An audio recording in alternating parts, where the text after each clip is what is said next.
There is a crisis in cosmology. Usually in science, if we're off by a factor of 2 or a factor of 10, we call that horrible. We say something's wrong with the theory. We're off by a factor of 10. However, in cosmology, we're off by a factor of 10 to the 120. That is 1 with 120 zeros after it.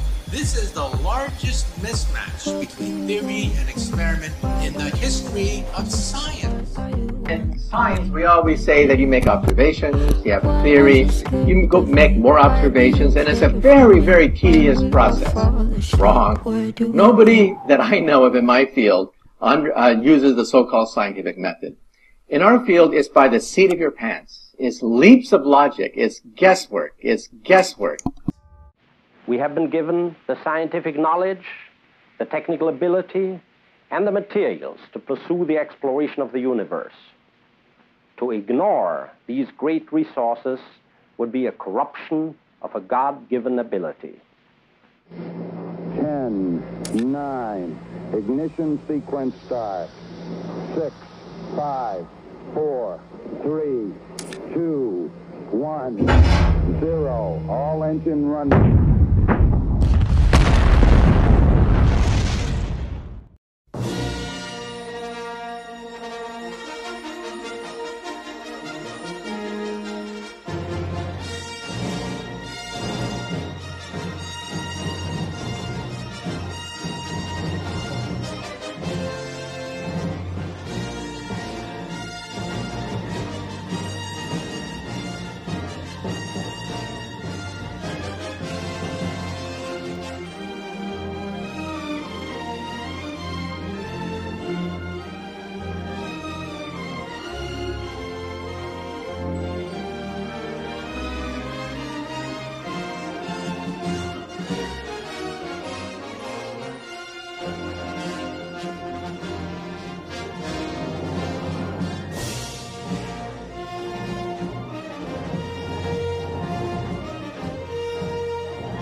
It's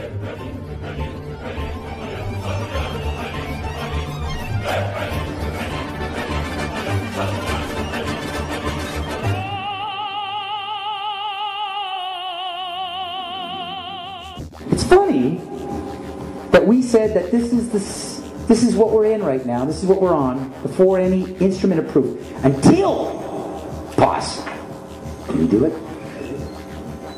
It's funny, back in the 60s when they went to the moon, this is the first time we actually had like an instrument of flight to actually go high enough to actually fucking check out if what we agreed to 500 years ago was real. So if they were wrong after 500 years, the question is, would they tell you? The astronauts had left their television camera behind on the rover, and it was remote controlled by radio signals from Houston. The result was an amazingly good shot of that lunar liftoff. Okay, let's get on. 10 seconds, 10 seconds. Push stage, push. Take it on the desk. Okay, I'm going to get the throw. 99, proceeded, 3, 2, 1. Ignition. Right away, Houston. Vector good. Ag side. The power of their source. Agree, yes, that's right. The Christian. Okay, 30 seconds. 308 your number. Take off to 1,500 feet, and 8 shot looks good.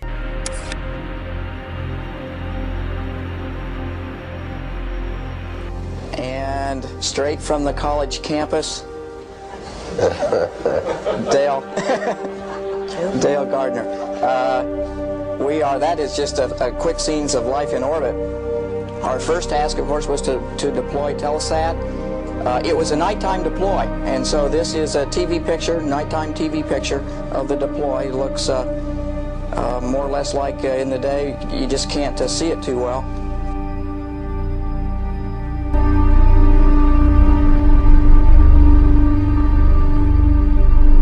Can't see it too well.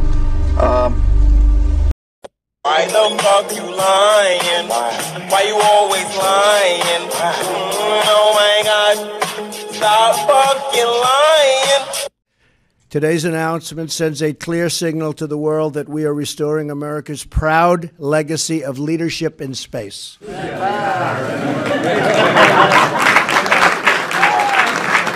We're going to look back and say, how did we do it without space? We do it without space. We do it without space. The Vice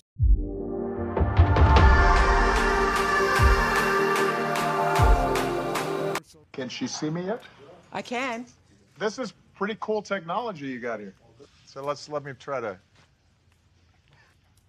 We're playing footsies. We should have done this in outer space. We should have done this in outer space. We could have both been sitting on, like, Neptune in a bubble. Hello, President Barack Obama. Hey, you. How are you? I'm so good. You're in Washington, D.C., and I'm home in Santa Barbara, but through the miracle of technology, we get to be face-to-face in the same room, and we don't even have to wear masks. We don't even have to wear masks. We don't even have to wear masks. And we have a fire going, apparently. And we have a fire going. A real one, too. So on the screen now we have a NASA training session. This is usually done in the neutral buoyancy lab, and this is when they practice in the pool with scuba divers nearby. So I want to point out first that there's these cameras and lights that we can see them often holding. In a minute I'll show you this in what they call an actual spacewalk, but we'll see that it's really just taking place probably in a pool. You can see him in the reflection there. Can you see him? There he is, all dressed in black. Can you see now? Oh, if only the reflection was a bit better. Oh, there you go. Now can you see him? Can you see the shadow trooper? Is that really? It's a scuba diver. It's a scuba diver. Scuba diver. On the wall at the NASA training facility, the NBL, or Neutral Buoyancy Lab, you'll see a mural of the Vitruvian Man, but he's actually a half astronaut, or he's morphing into an astronaut. But extremely telling is if you look up in the upper left, you'll see a rocket breaking through a dome or other enclosure. Interesting indeed.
You create the world of the dream.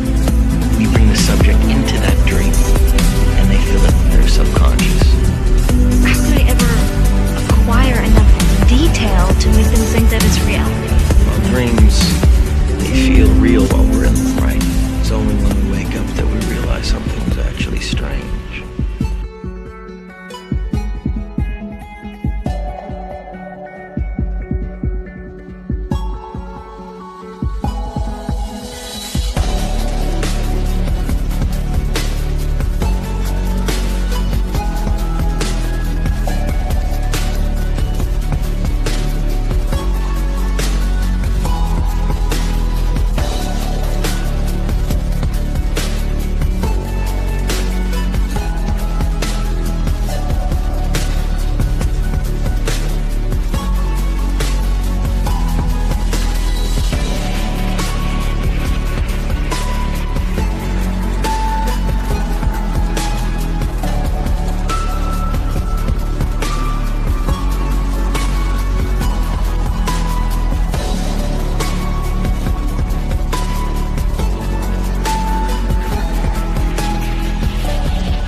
Flatter is not a psyop. Flatter destroys the psyop. Every psyop that's been used to control us for as long as they've known about it. So this system has been in power and control for hundreds of years, ever since they convinced the rest of the world that they didn't know where they lived. They created this fantastical scenario to make people feel insignificant and to follow those that appear to know better. Forget it, Bart. It's so bright out you can't see anything in the sky except the Fox satellite. No, Lise. Plans came crashing to the ground. The failed launch of a balloon carrying a multi-million-dollar space telescope had onlookers scrambling for safety. I told him you were.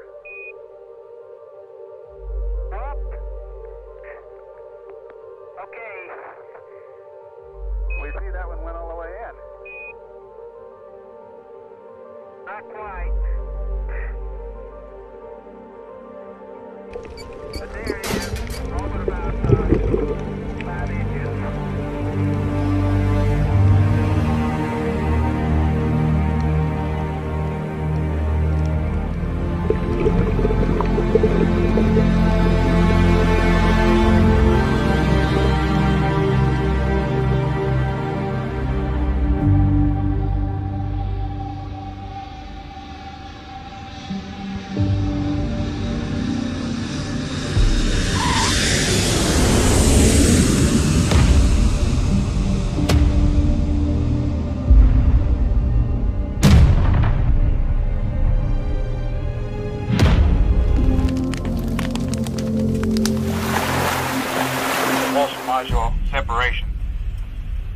from the spacecraft, from the mission module, I should say.